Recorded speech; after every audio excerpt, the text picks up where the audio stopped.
Welcome to this edition of the Virtual Book Festival, recorded on May 28, 2020, sponsored by the Book Festival Network and Dear Texas. This is produced by Book Festival Network, a division of Dear Texas and Dear Indie. This show is sponsored by Authors Marketing Guild. We're a membership-owned company that helps authors learn how to market and sell themselves. Also by indielector.store, the only bookstore that offers up to 80% of its sales to authors directly. And produced by Dear Indie and Dear Texas, where we drop everything and read both Texas and indie authors. Welcome back. We have with us now Jullie Connor, who has written a book, and she's also a publisher. So welcome, Jullie.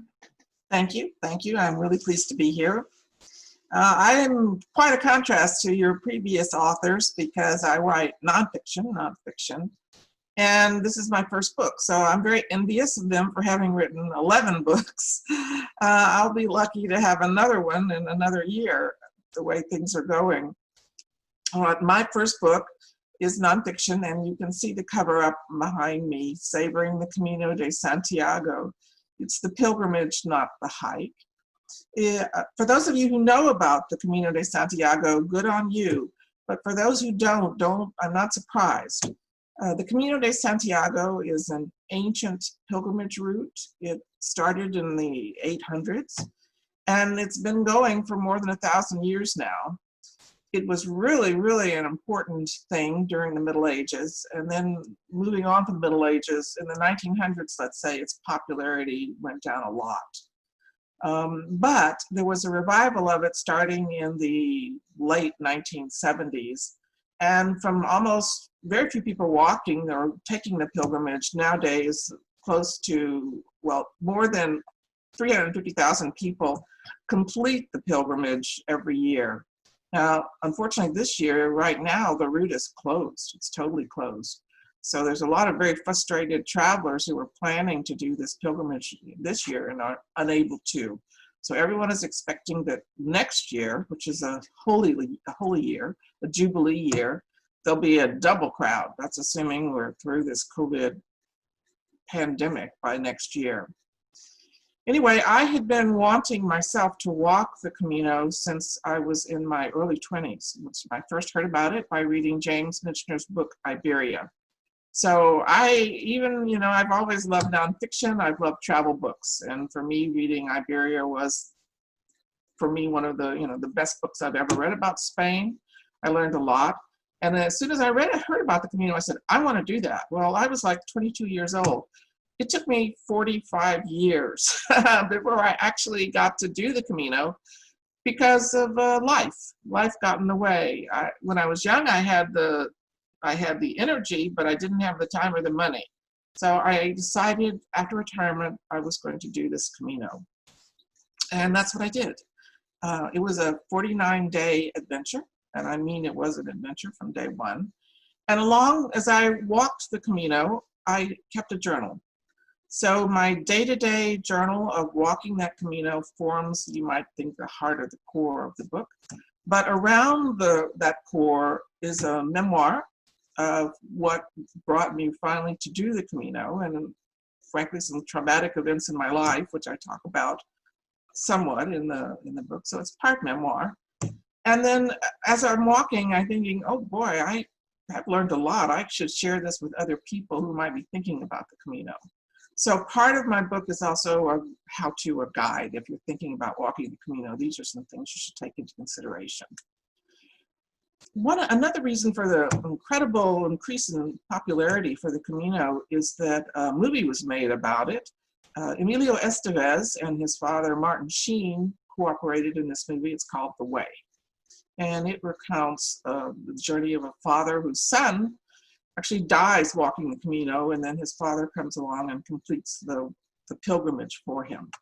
So that brought the Camino for the first time to a lot of people's attention and has brought a lot of people, they'll say, I first thought about walking the Camino after I saw that film.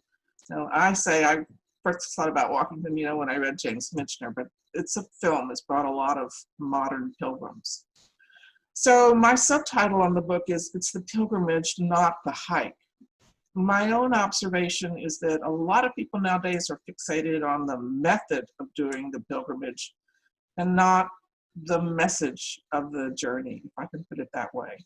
So there's a lot of competition among pilgrims. How fast did you, how long did it take you to get to Santiago? How fast did you walk? Et cetera, et cetera. And I think that's totally the wrong attitude. And I talk about this in my book. It's a pilgrimage. I believe it should have a spiritual component. Doesn't have to be religious, but a spiritual component, and certainly did in my case. I decided many years ago in my early 20s, when I had a very bad experience of being attacked, and I thought I was going to die, that someday I wanted to give thanks, because every day after that horrible night was an extra day granted to me to live. So the pilgrimage for me was a real old-timey thank you God for my life experience. Anyway. And I also am a cancer survivor. So put all these things together, and I finally said, look, I got to do this. I got to do this before it's too late. So I did it, and I'm really proud of having done it. And it was not easy, I'll tell you that. But one of my points is, you don't have to walk it. And we didn't, my son and I didn't walk it the whole way. You can take a bus, you can take a taxi, you can drive a car, you can do whatever you want, because what you don't want to do is miss the glories of northern Spain. Given my history, I traveled a lot. I'd been to Spain many times, but it was always to Madrid for business or to see the capital, the Prado, all the wonderful things in Madrid, or south. I'd been to Sevilla, Cordoba, etc. But I had never been to northern Spain, and northern Spain for me was amazing. There are two cathedrals along the Camino De Santiago. This is the French route I'm talking about of the Camino. The cathedrals at Burgos and Lyon, they are spectacular. I had no idea. Everyone's heard of Chartres Cathedral in France and its beautiful stained glass windows. Go see Lyon. If you see on my book cover there at the bottom, there's a picture of the stained glass window. They are so incredible. It's just breathtaking. And to think these things have been there since like the 1200s. It's amazing. So I really encourage you to do the Camino, even if you don't walk it, it doesn't matter. You can just enjoy the beauty of the northern Spain, the cathedrals, the chapels, the food, the people who are incredibly kind to anyone who claims to be a pilgrim. And that is something, it seems to me, in modern times, it was eye-opening. Here I am, an American, relatively speaking, fairly rich, walking this trail because I choose to walk it, not because I have to walk it. And all of these very humble, clearly not well off economically Spaniards are doing these acts of kindness for me and for all the other pilgrims coming through. Again, it was an amazing experience to see how acts of kindness affect other people. And I've tried since I came back from the Camino to keep that in mind and to offer my own acts of kindness. So as I was saying earlier, my book is a hybrid. It's both a memoir and also in certain senses a guidebook for those who are interested in walking. And the experience of writing this book led me then to start my own small publishing firm called Bayou City Press. It's behind me on the screen. You can see the Bayou City Press. And I have learned so much over the years since I opened this small business and published my own book. And I was thrilled, and things just happen. You know, it takes time. Just last week, I was informed that I won an award for the e-version of my book, and I'm just over the moon about this because it's my first book as a writer and my first book as a publisher. The book got an award for its overall excellence. It's not just the writing, it's the cover, it's the interior design, it's the illustration that I found an illustrator to do for me. It's everything. And so it just made an awful lot of work and an awful lot of learning seem worthwhile. And I have to say, earlier this spring, I was feeling pretty down because I couldn't do what I planned to do, which was get out and market my book. I was trapped at home. I actually had COVID-19. Was pretty sick for a while. And I thought maybe this is just a bridge too far for me and I'll just forget about it. But winning the award just reignited the flame, and I feel like, yeah, I can keep on.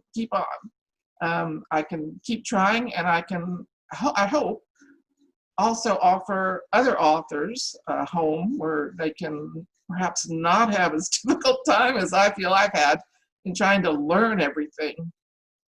Although I've had a lot of help and a lot of assistance, and I'm going to throw out a thank you right here to Alan, and as one of many people who help independent authors like myself by doing things that we can't do, like go to usually a lot of book fairs and book festivals. Not this year, but normally. But he's managed. We're having this virtual book festival, and I'm really appreciative that I'm able to participate in it. And I hope to make a few people aware of my book, Savoring the Camino de Santiago, and the subtitle, it's the pilgrimage, not the hike. And if you go on Amazon and you just type in Savoring the Camino, it comes right up, and then you have your choice of paperback or ebook. I was listening to Roxanne and Charles. I don't have an audio version, and I'm thinking about that, but it's another big investment in many ways. And I'm not sure about that yet. So I'm thinking about it, and I'll take advice from other authors with more experience than me and publishers to see where I'm going with that.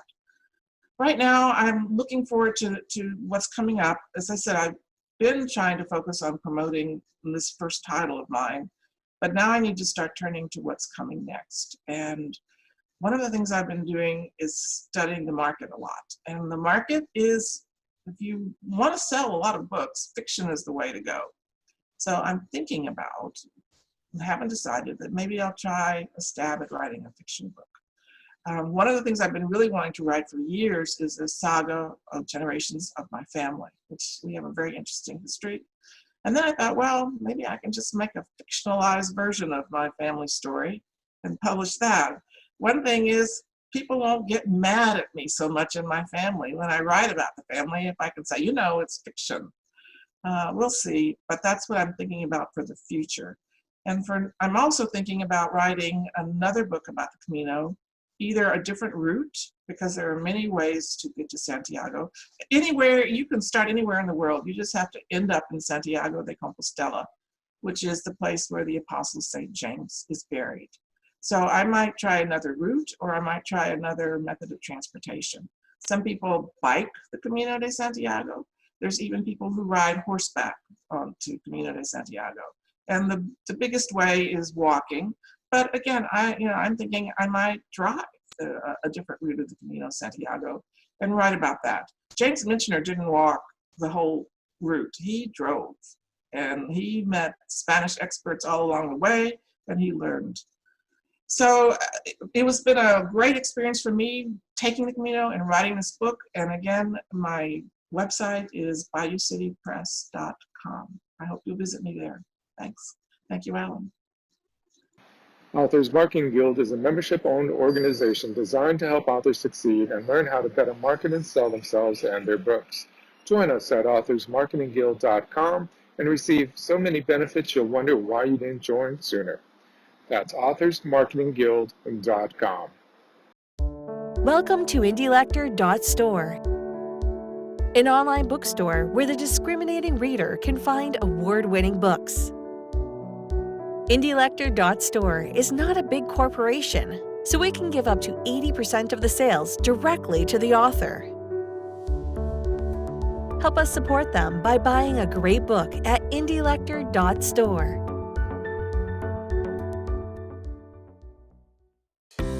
The 5th Annual Authors Marketing Event. 2 days of live seminars in marketing for authors. The only organization that certifies authors in marketing. Live and free to the first 100 authors registered. Sponsored by Bubblish, empowering entrepreneurs, and Indie Lector Store, paying authors for their fair share. Head to www.2020.authorsmarketingguild.com today.